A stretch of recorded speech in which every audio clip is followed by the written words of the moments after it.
Okay, today we're going to put quarter round in the kitchen so it'll run along the backsplash and the countertop. This is our quarter round we're going to put in.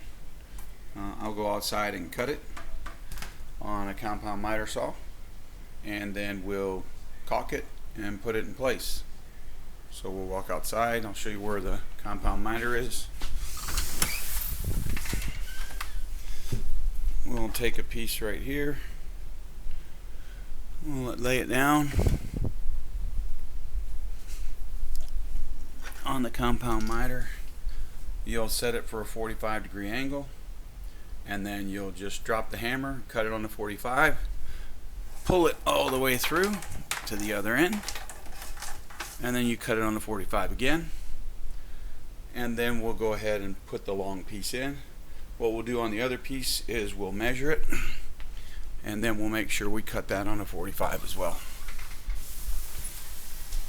So once we've made those cuts, take the quarter round, put it up here, make sure it looks good on this end, and then we'll match it up.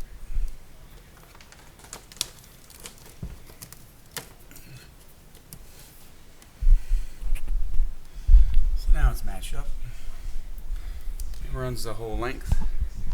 Then down here, we'll end up making a measurement here, from here to there. Cut this at a 45 here. Switch it, cut it at a 45 over there. And then we'll cut it at a 45 over here. And then we'll match it up just like this corner.